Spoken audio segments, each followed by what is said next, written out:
Welcome to another episode of We Don't Die. I'm your host, Sandra Champlain, author of the international bestseller called We Don't Die, A Skeptic's Discovery of Life After Death. And just a reminder, my home base is wedon'tdie.com, where you can always find great things like we offer a free Sunday gathering inspirational service with medium and demonstration included. We offer classes. And if you're a big fan of the work, you can join my Patreon community and receive over 750 episodes all about the afterlife. Also, you can have a free copy of my book. Just enter your name and email address at the bottom of the page there at wedon'tdie.com. Today, we are joined by a visionary thought leader and founder of Xponential Intelligence, a science dedicated to the advancement of human consciousness. Masati has had three profound near-death experiences, one taking him to the very edge of the universe and returning with extraordinary abilities to work with the frequencies of time and space. Over the past 14 years, he's reached a global audience in over 100 countries to create life-altering results, reprogramming our soul's blueprint to abundance, achieving tangible results in health, wealth, and relationships. Masati is also a featured speaker at the upcoming IANS conference in Chicago, and he's here to share his incredible journey, why he knows the reality of the afterlife, and how we can all unlock the intelligence that we were born with. You can easily find out more at his website, thexicode.com. Masati, welcome to We Don't Die. Thank you so much, Sandra. Thanks for having me. Oh, I'm thrilled. We are now meeting for the first time, so our listener and viewer get to meet you as well. First, tell us a little bit about yourself, where you're from, maybe a little bit of your background, and then we can dive into some of the things that happened. Uh, yeah, I live in Minneapolis, Minnesota, and gosh, we travel the world though. Where my wife and I were pretty much nomads. Got six kids. That sometimes they travel with me, but like you said, we just travel the world and we help a ton of people transform their lives faster than ever, faster than say the conventional sciences can actually understand. So it's way above, way forward, so to speak, than traditional concepts. Um, you know, even even like traditional methods of anything, like relationships or making money and all that. There's a lot of burden. There's a lot of chaos. I would say there's a lot of pain in creating a fantastic life, right? So in that sense, though, you really don't need to create a lot of burden to have a fantastic life. You naturally are inherited to have a fantastic life.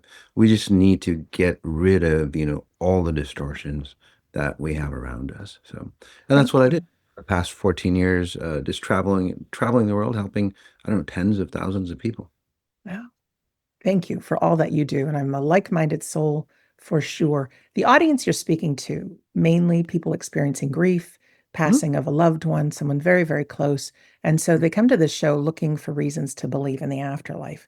If you wouldn't mind, give us a little bit of your story of your near death experiences, maybe who you were before that. Were you a believer? What happened? And then definitely, I want to give a lot of time to what your current work is and what you're passionate about.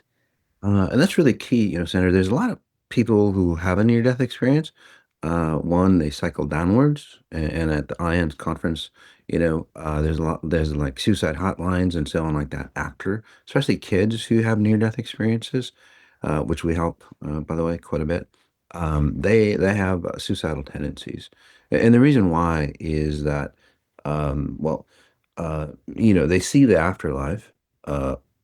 Or an extension of this life, basically. So, and it's so beautiful out there, and they come back here, and it's like, damn, it's like this is really heavy, right? It's really, really heavy. I don't want to be here anymore. I'd rather be on that side.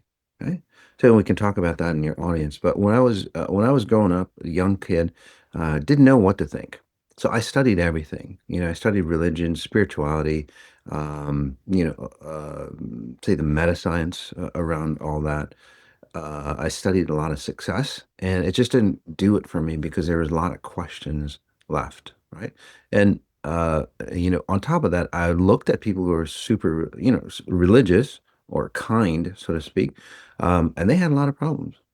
they weren't any better off than anybody else, right? I looked at people who were highly successful. My dad was highly successful. He had successful people around us all the time. And they'd come to my dad and they would complain about all the same things that non-successful people. So it's like, well, what's the difference? You have a bit more money, you might have your pain in style, but you're still in pain. That's the key, right? So that's the problem. So, and I wanted to know really bad what life was all about.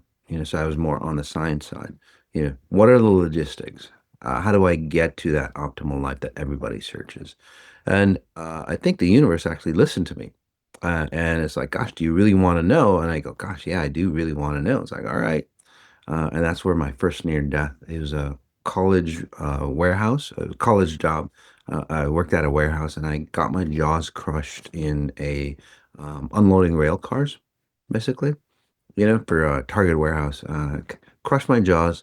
And that, Sandra, allowed me to really understand the potential of who we are, the bliss of who we are.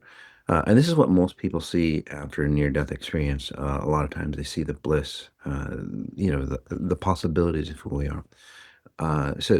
But the difference is that, when I came back into my body, it was a beautiful state. And I actually took or brought that, say, consciousness or reality and brought it into my physical space here. So I lived out of that space. Most people, there's a yearning to go back. I pulled it back into myself. Does that What make did sense? you experience? Uh, Lights, tunnel, any being yeah. that first time around? Yeah, so in the first near-death experience, I went through the stage. There's about 13 stages, from what I'm understanding, in the tunnel of light. Okay, and each stage or each graduation is kind of like going through college, high school, elementary, college, and so on like that. Each stage cleans you up, and you evolve into pure brilliance again. So the first stage is, your friends that have crossed over, your loved ones kind of invite you in, right? So there's that stage, and I can explain that stage. But I went into the life review, as people would call it, and this is where people would go, you're sitting across the table and you're reviewing your life, what you did right, what you did wrong. You go to heaven or hell. That's not really true. Basically, it's a life rewrite. And at that stage, you basically you relive life. It's not a review. You relive from the moment you were, say, since the moment of your inception to, say, your moment of death, you rewrite it the way it should have been. Now, it doesn't change what happened to you because that's written in physical time, but the meaning you take away from it changes a bit. So you start to understand, the pain, the distortions, and all the things that you went through. And it really expands you. And basically, that's what I do today, help you expand from, say, your experiences rather than get destroyed. So that allowed me to understand the love, the possibilities, where God isn't a mean, say, concept, it's not a punishing, concept or anything like that. It's like, oh, I just misunderstood it from my level. That's all. And the amount of love at that level is quite impressive, it's to say the least. And it's just raw, pure love, and it's just amazing. So, so that was the first near death.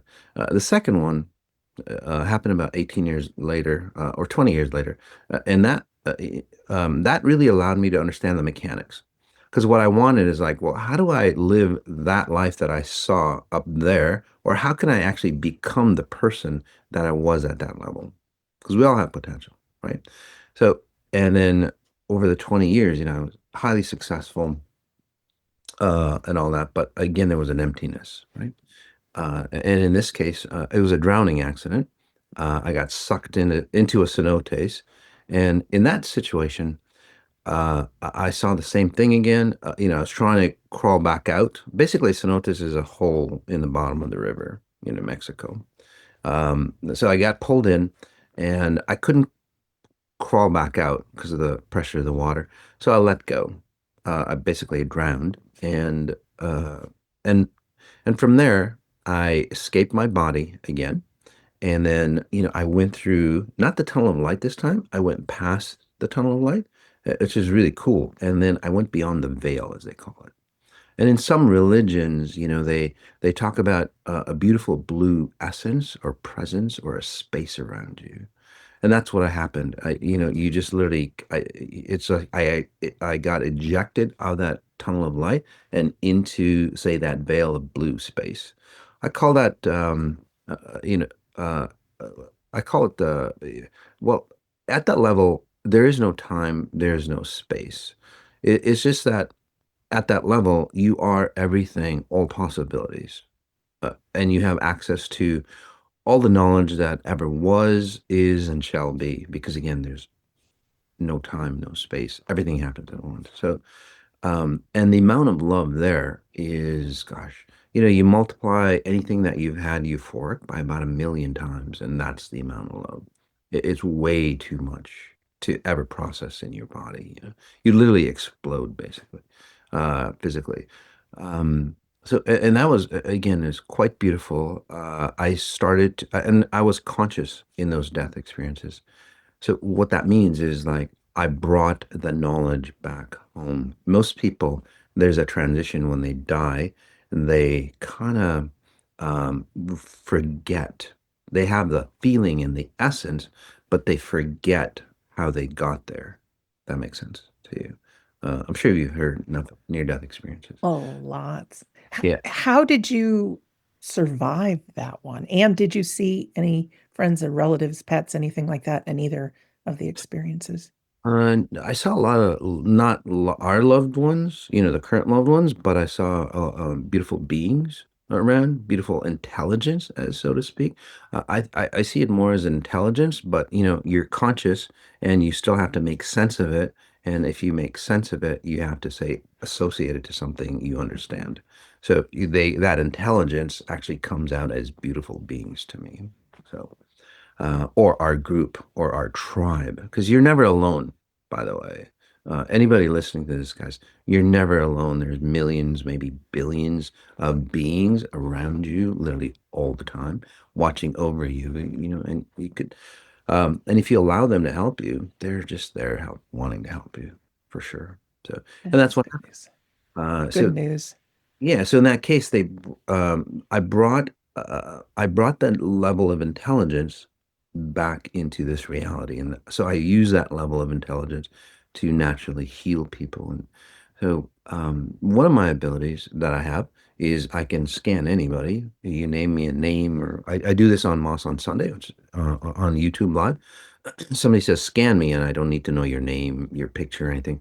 I can literally tap in, and some people go, your Akashic record, but basically it's like a life review. I can review your life without you dying and go, oh, let's just edit that for you back in the day. So if you had childhood trauma, obviously you can't delete the trauma because it's already there. But like I did, you can go back and go, okay, what did we learn from this? What can we learn from this if we were higher level beings going through that trauma?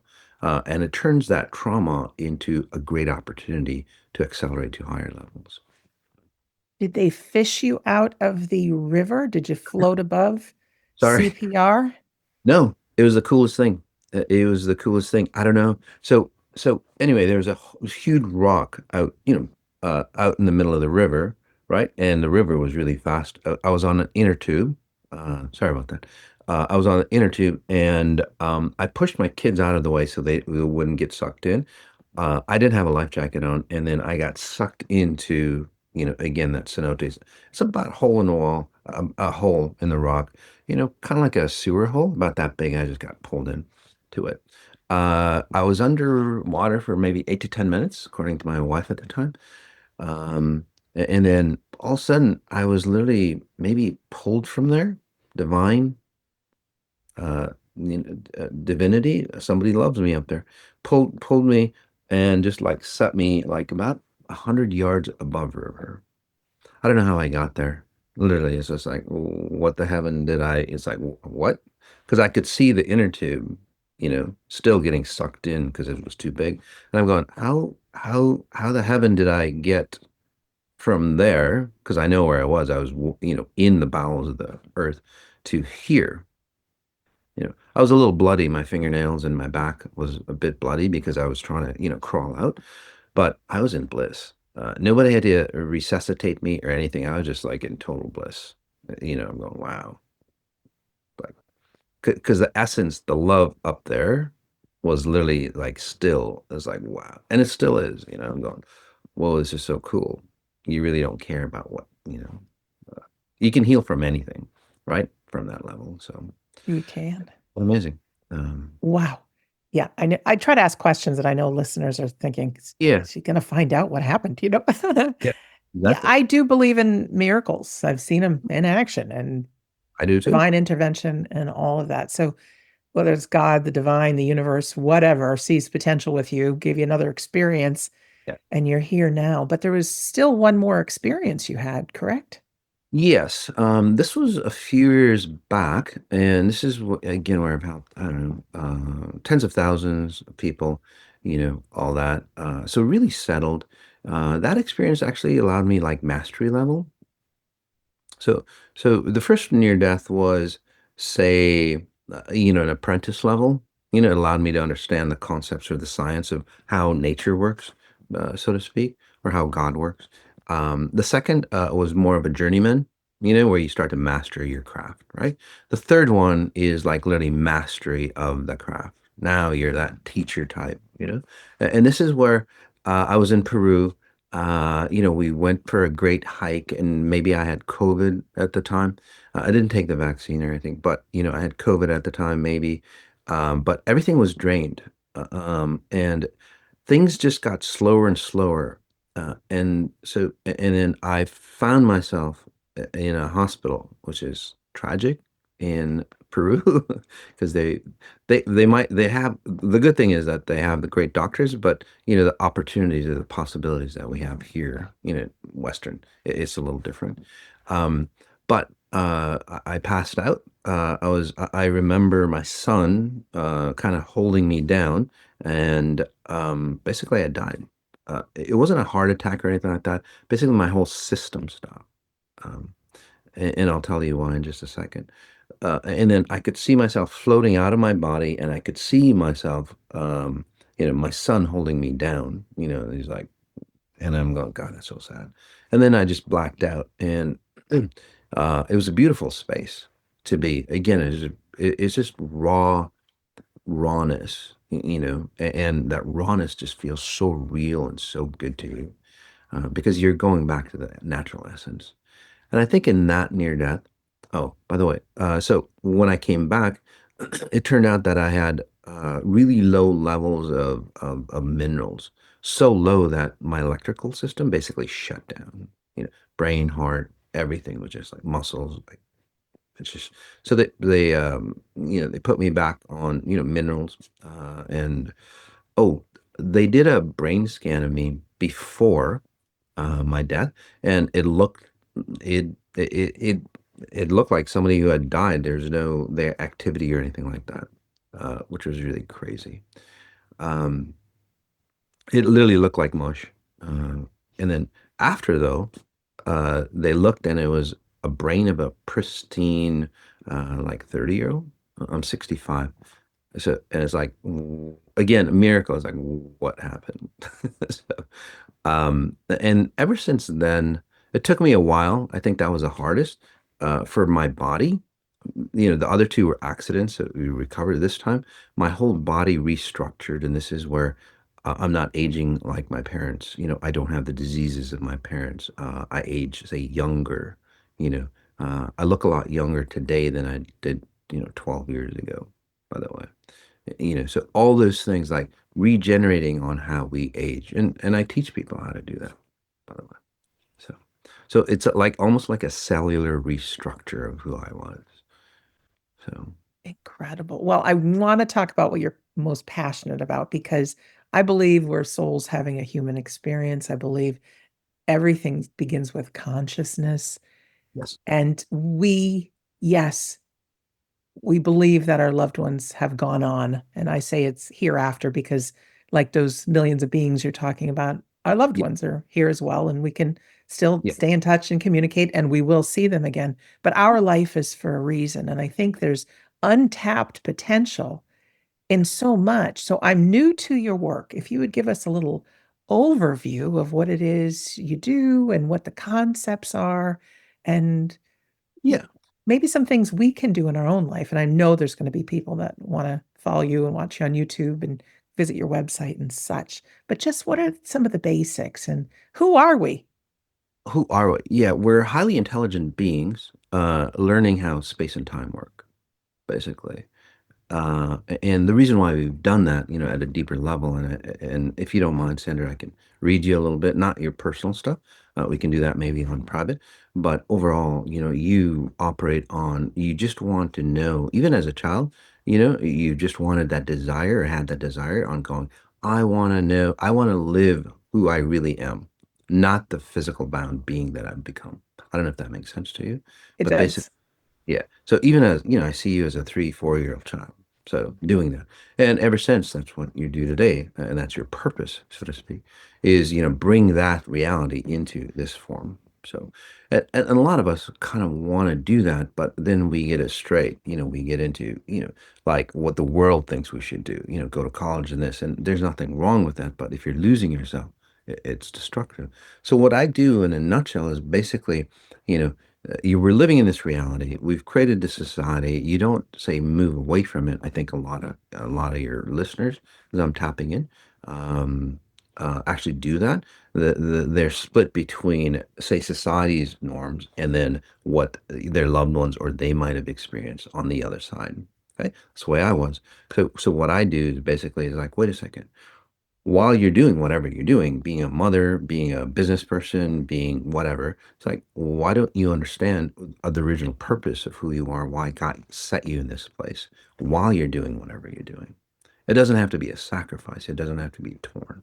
So what I do is like integrate your highest potential of who you are at the time into what you currently are. And then you start to awaken and you create yourself from higher levels of consciousness. That makes sense for you. Um, there's a lot of science behind it, and I can explain that if you want.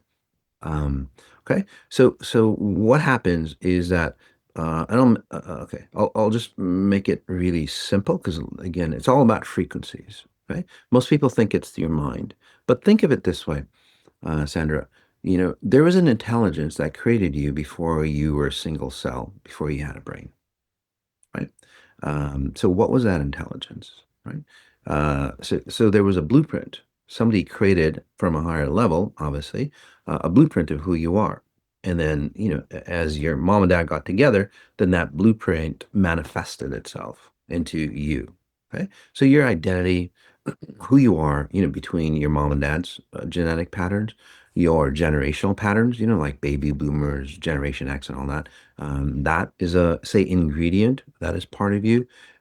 Societal patterns at the time, right? What society is going through, and then previous lifetimes or life experiences that you've had. So those four main ingredients basically create you, and then you think that is you, but you've forgotten again the intelligence that created that. Does that make sense? Or your spirit. So your spirit created the blueprint that you create yourself in. Okay, kind of like a spaceship, basically that lands here, and then it starts to grow. You add water, so to speak, and then you blossom into who you are. That's all. And your journey or your purpose is literally to go, oh, okay, I'm here in this world, but I know I'm attached to a higher level, say, world out there. So what you do is you try to live from both worlds. Most people forget that you're connected, right? They just think that this is the world, and I'm disconnected, and I want to go back. So there's a disconnect, but you're really not. You render yourself from this, from a higher level, from your spirit, your essence, your presence, your grace, your love, whatever you want to call it. You render yourself from here to, and again, project a light. So if you can imagine a spotlight, okay, the spotlight, the actual light is your spirit. I call it your timeless self. It's casting a shadow with like filters in between that render you. Does that make sense to you? Yes. Okay. So a lot of people forget that that light is there. You're connected to your spirit all the time. You don't have to go find your spirit. Your spirit or your logic is up here, and it casts down who you are. It casts down your thoughts, your emotions, your ideas, all that. That makes sense too. Um, if you were, say, if you went to Mars, lived on Mars, you'd have a home base that provides you nutrition. So you would be sending, say, information to that, say, main computer, your higher self, and then it's like according to what they get, they'll send down on how you should survive in this reality. Does that make sense? It's literally just a feedback loop. You're an Yes. astronaut here, and then you're sending out data on how the environment is, and they're going, well, hey, do this, do that, and that's what your thoughts and ideas are. So, so in that case, this say your intelligence or your spirit basically goes, oh, mom and dad learned from how to survive in this environment this way through sacrifice, through whatever it is that they went through. Will give you more sacrifice because that equals to survival. So if you think about it, right? So whatever makes you survive, and your audience right now, think of how you got successful at anything that you did, right? And I bet that almost 100% of you, you got successful because there was something, say, that pushed you into a negative, that you were forced to create success out of whatever you had. It could be a death of somebody, it could be whatever. Okay? If you awaken, right? Again, it's the success portion. Those who didn't, well, it spirals down and they get heavier. They get burdened by that. So in that case, again, you associated, say, success with, say, burden and sacrifice and chaos. The more success you want, the more sacrifice you would have to create. Does that make sense? It's just like literally straight out math, guys. Okay. I know there's a lot of love involved, but that is an after effect or a symptom of doing things properly, understanding the mechanics. Like you can't. Most people want the heat, but nobody knows how to build a fire. So I teach you how to build the fire. And then once you do, everything in life goes really well. Okay. And so, for example, what I do for people literally is like, again, if you were sitting in front of me, I would like, you don't have to tell me anything. I'm kind of like AI, where I see algorithms. And that's why AI is so intelligent and so fast at picking up the patterns that you render. So if you look at yourself or the audience, there's usually one pattern that dictates everything in your life. So if you are, say in a, you always shortchange yourself, for example. No matter what you do in love, in money, in relationships, in your connection to God, even you shortchange yourself. It's an algorithm that has to follow through. And then, so what that means is like, well, let's see your algorithm. And then I help you edit your frequency. And then when you do that, you heal from the past, which gives you, say, a different, say, present moment opportunity. And then things change radically fast. This is where people heal themselves of cancer and like severe diseases. Again, I don't heal them. I awaken them and they go, shoot, I have a different opportunity out there. So did that all that make sense? It makes sense, and I'm excited. There's a few things that you had said that just kind of went, oh, when you talked about the life review and the near-death experience and what you learn. I think we human beings can easily fall into the trap of when things happen in our life, we become a victim, woe is me, and then there's that spiral. Or we Right. can look through the lens of empowerment. Okay, that happened, whether I chose it or not, who knows? But if say I did, what do I have to learn from it? How Right. can I make a difference with others experiencing it? And so that sounds like the growth piece. And I think Yeah. it's easy to fall under the veil, and it takes hardship and all awful things sometimes happening to kind of wake us up. I think of that pine tree, and the pine cones only sprout after a severe fire. So through Yeah. grief and pain, I mean, it's an opportunity. It can kill us, but it can also wake us up to who we really are. But to look through life as that lens, as I'm tapped into that light, I am this divine soul. Hey, I'm here, and Right. to make that connection. So I'm fascinated. I truly am. Um, yeah, and a lot of times, like I said, we associate, say, the pain that our forefathers have gone through to create the future. So basically, it's like what worked back then, the pain and the suffering and abuse, you know. So, for example, your audience can go, okay, it's like, let's just turn it into a math formula. So I'm just a science guy. So basically, it's like, if you had, say, two burdens of suffering or pain, okay, to make one, say, unit of success. Does that make sense? That's so it's like I went through so much suffering, I had to sacrifice all this to create the success that I have. So, and a lot of people do that, right? Through sacrificing their, what they do for their kids and all that. So again, in this case, you've attached sacrifice and burden and pain to your success. So, and it could be in relationships. It's like, I have to sacrifice all this much to, say, be loved. So that equation, again, just put in the numbers. How much, how many units did you sacrifice to create one unit of, say, success, happiness, love, joy? Okay. That is conditioned in you through your life experiences and again what you've inherited. So like 2 units of say burden and all that equals 1 unit of success. It's just straight out math. It's just it's in geometric potential, by the way, progression. So basically, it's like, well, I want another $1 million. It's like, oh, okay. So, and that would take like, say, 1 unit of success. You want 10 units of success, and like it's a 2-to-1 ratio. So that would mean that you would have to create, say, 20 units of burden and pain and sacrifice and suffering for you to create that much success. And at some point, you get to a level where you go, I can't carry any more burdens. I'm flushed out, you know? And basically, you're selling, say, the essence of who you are. You're giving that away for physical, say, happiness. And say, that's not the correct formula. So, what I do, literally, Sandra, is just change that formula. It's like, wait a second.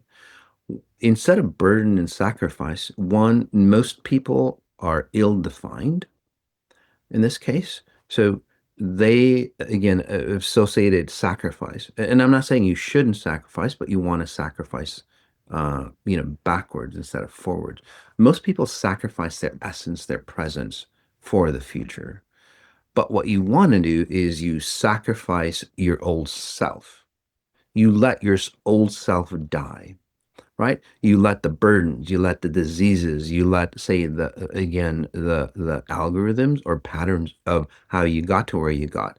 It's not functional anymore. You don't want to add more onto it. So you peel away those frequencies, and you can do it really easy. You peel away those frequencies, and a new beginning happens for you every moment. Right? Most people carry from the past and create into the future. What I basically tell you to do or show you to do, and that's how nature does it, by the way. I didn't create this method. Nature basically peels away what went wrong, what went right, and then recreates a better version of it every moment or every generation. Does that make sense for you? It does. I Yeah. want to get into Yeah. what it is you do because you can't work with the billions of people on planet Earth, just Hmm? you one on one, I Yeah. don't think yet. If you wouldn't mind sharing your system, where people can find you, etc.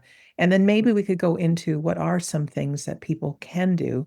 You say it's easy to peel these back, but there may be people, and I'm sure there are, that will come check out your YouTube channel and your website. But for those that just want to jumpstart, maybe you could give them some tips. But first, I'd like to find out more about you, what we can Oh, find on your website, what it is, your YouTube channel, how yeah. people can be part of your universe. Right. And you're right, Sandra. You wouldn't want a session one-on-one with me if you're new, because it's too disorienting, in a way, and not because it's a negative thing. It's just because you shift so fast, that people get disoriented.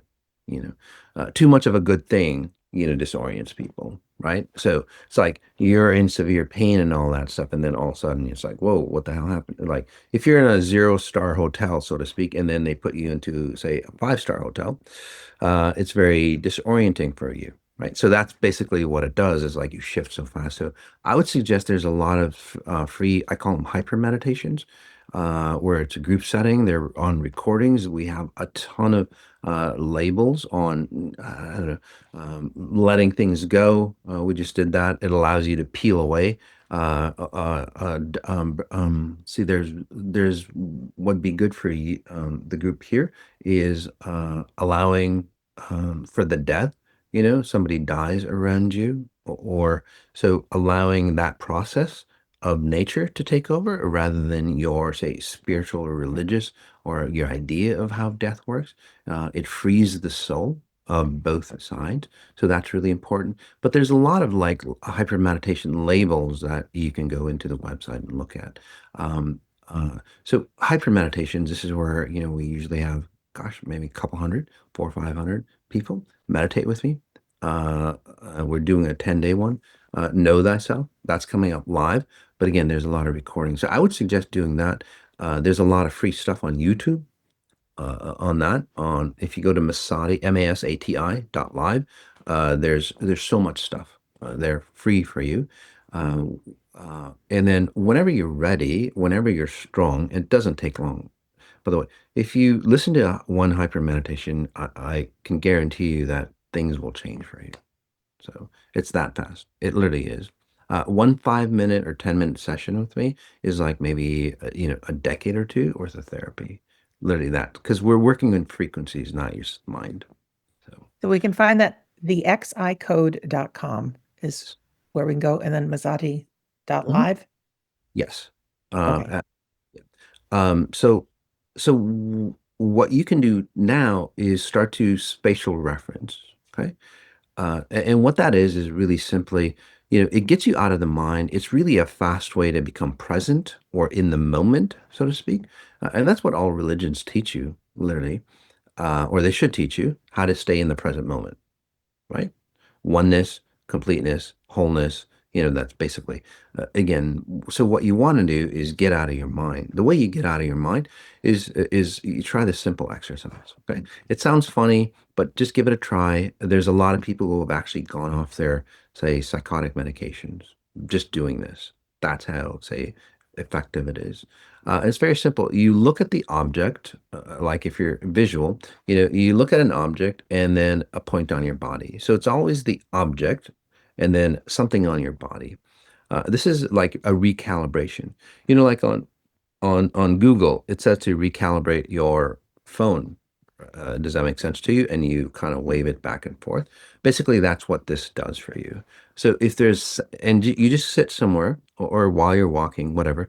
And if there's a sound coming from the left, so to speak, there's a sound coming from the left, and you go, oh, that sound is over there.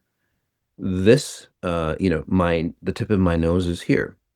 It sounds really weird, but it aligns you in dimensional consciousness and dimensions of time and space. So you can use your five senses, by the way. And it sounds really crazy, but just do it. Again, the object first, and then a point on your body. If you do that, again, it recalibrates you to help you understand where you are in the present moment. This allows us to let go of the stories that we've told ourselves that we're lost. If you look at most people, they're running, especially if they've got loved ones that have passed over. They got stuck the moment that loved one, say, died, right? Their life is way over here now. Time moves on, but they got stuck creating themselves here. How many experiences in your life where something tragic happened and your life got stuck back there and you're living from here, right? You had a severe divorce, right? You had whatever that, and again, it's not the thing that you do that you're going through, it's how you go through it. If you go through it in present moment, it's still tragic for you. It still hurts, but you grow and expand from it rather than say contract and destroy yourself. So, so spatial referencing really allows you to help you again disconnect, and you go, okay, that person died. How can I grow and expand from Very good. I want to talk just briefly about gratitude. it? I get being in the present moment. I think the present moment is the gateway to all of it. I really do. Trapped in our worries about the future or guilt or whatever about the past, we get nowhere. But I've done experiments at different times of my life that I have been grateful for so much, just really a lot of great gratitude, and even grateful for things I don't have that say I Right. wish, and then they Mhm. show up. So stuff is happening through that practice. And that's why I say I believe consciousness really can create. Is there something in gratitude? Is it that we're tapping into our light that actually can cause things to happen? Oh, absolutely. That's basically, and it might not be gratitude, but Sandra, the key component for you is that in that space you become so present. The present moment is your power moment. That's how where you can manifest. You can't manifest from the past. You can't manifest in the future. Okay, like type A people, highly successful people, ADD type, they're like always, running forward. You can't create from that, so you burn out. Anyway, so there's something about you that pulls you into a present moment, and then that's where you have gratitude, so to speak, or you've labeled it gratitude. Does that make sense to you? So for you, I would suggest going, gosh, what brought me into the present moment? And then you go, oh, I need to do my gratitude exercise. So if you notice, there's something that brings you in the present. So that's really key. Um, so so let's redefine gratitude, because there's two versions of gratitude. And for the most people, say that your parents sacrificed themselves to raise you. And then it's like, you should be grateful for all the things that I've done. And then gratitude becomes a noose around somebody's neck, right? Life becomes a noose. It's like God gave me this life, and I should have gratitude for it. Again, that becomes a burden upon you. That makes sense to you? So again, let's redefine gratitude the way it should be. And if you want, even on the recording, your callers can take just a deep breath in and just notice around your neck, for example. And I'll generate some frequencies. And I know, again, for new people, it's like, how can that be? It still works through the recording. But anyway, just notice what gratitude means to you and how you come to define the word gratitude in your life. Okay. Was it because somebody sacrificed something for you and you should have gratitude? In that case, it's totally fine, but basically you've attached, say, value, and gratitude basically means that you have to pay that person back. So there's a heaviness. If you have gratitude for somebody that did something, it's just like, oh shit, at some level, I have to pay that person back. Right. So there's always that news. Real gratitude, the way you do it mostly, is, which is really beautiful. So that definition is like, gosh, you know what? Gratitude is like, God gave me this light, however you define God, it doesn't matter. I use natural intelligence or pure source. God gave me this gift. I better use it. That's the real definition of gratitude. So that's your definition of gratitude. And that's why you can create things and you can manifest things, if that makes sense. So start to notice, say, the definitions you've attached. And this is something people can journal. It's like, how do you define love? How do you achieve love? And then see what you've done in the past and write it down. It's like, gosh, for me to achieve love, well, then that I would have to sacrifice myself. I would have to hide myself. I would have to, like, again, make myself small for that person to love me, right? Is that your definition of love? It's not very gracious, and you're not going to be grateful for it. So start to, honor, respect, truth, kindness, all those, say, words that you use, in the spiritual and religious. Start to define those. Start to go, where does this definition come from? And you'll see there's a lot of burden and sacrifice around that. So in gratitude, for example, what you want to do, just to wrap it up, is literally go, oh, God gave me this gift of, say, abundance. You thank yourself. You thank for that possibility. And there's no attachment. There's just note that there's no attachment. If you're here, you have all potential paid for you, basically. So you don't have to pay back. Okay. So it's all there for you. You just have to use it. And that's what you do, by the way, Sandra. And that's why gratitude works for you. Thank you. You have touched the lives of hundreds of thousands of people, probably many more than that. Do you have some folks that have written to you that said, "Oh my gosh, I've done this and now my health is better, my finances are better, my relationships are better," that you can share? Oh my God. We get so many of those every day. If you go to the website, you can look at the testimonials, and there's just like, I don't know, tons of stuff. And it's from people, again, making a successful company, because I work with a lot of CEOs, doing money right, so they don't have to destroy themselves, or destroy the planet to make to make money, to people recovering, that relationship with their kids, or people who have ADD, ADHD, people having a second chance on life, for example, or there's tons of like suicide, people who are suicidal, and like in one session, they're not, they understand who they are. So I could give you specifics. I guess my favorite one was, this girl, um, and she was a sister's client's daughter, and we were in California doing a live event, and this friend, this sister comes up and she goes, "I know you don't know me. I've kind of followed your work a little bit, but my daughter, at the time, I guess she had five psychologists. She was on a lot of drugs, and they were going to put her in a psych ward, basically a straitjacket, and just feed her food for 6 months without any communication. That's what they were going to do. In today's world, you would think that's back in the 40s or 50s, way back then, right? Because that's what they would do. And I just talked to the girl for like 10 minutes, worked on her a bit, and it was amazing. So about half an hour later, she went home with a severe headache, and then the next day, her mom calls up and it's like, "Oh my God, I got my daughter back."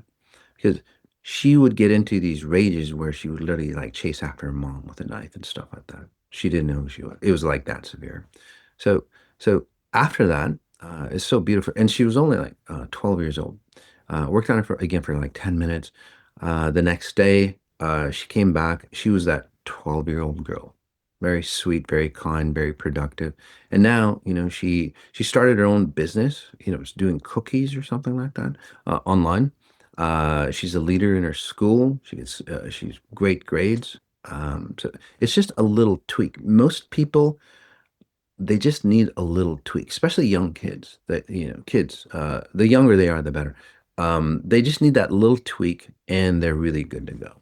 You will be speaking at the upcoming IANS conference in Chicago. Now, some of our viewers and listeners, the conference is over and you're watching this episode, but Yeah. it's all recorded at the website conference.ians.org. You can find it there. I love this organization. A big conference coming up in Chicago, end of August. People can live stream it. They can join live and watch the replays. What will you be sharing in your presentation? Oh, I'll be giving a brief talk on my near-death experiences, and basically actually activating people or harmonizing people, just working on people from the crowd, from the group, and just literally real time, say, transformations for people. And if you're listening, and if you are of, say, similar frequency to the person that I'm working on, it'll activate you as well. It's again, it's amazing how that works. Again, it's all at a frequency level, and people get massive changes just by listening in, but just by tuning in to somebody else's healing. So literally going, it's like Moss, I don't know why, no matter what happens to my success, I can't hold on to money. There could be something in your childhood, or, in your parents' childhood, that is affecting you. So basically in the IONS conference, just showing people that there's a solution for the effect that most people do, but let's get to the cause and change it here, and then it radically changes everything for you. So basically Incredible. illustrations on what I do. With the last couple of minutes, what message do you want to leave with our listener? Yeah.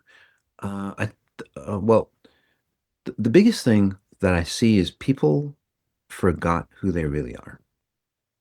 So start to remember. Just I you don't need me. I just do it faster for you.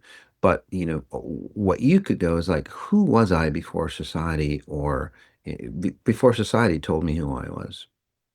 Who am I really?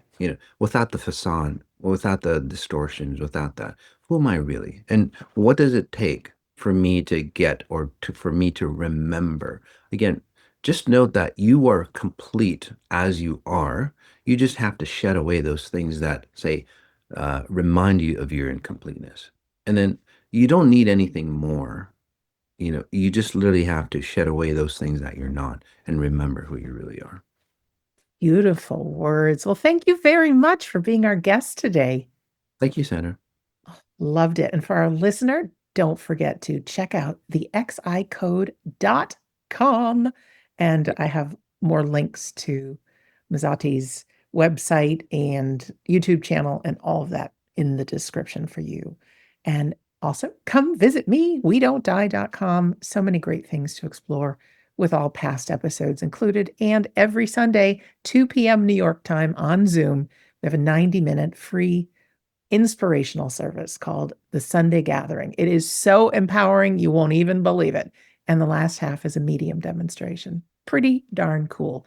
All at we-don't-die.com. In closing, I'm Sandra Champlain. I'm always so happy to be your host on We Don't Die. I do believe that life is an education for the soul, and your life here on earth is really important. So take some time, remember who you truly are, and great things will unfold. We're always here for you. So thank you for listening or for watching, and we'll see you again soon.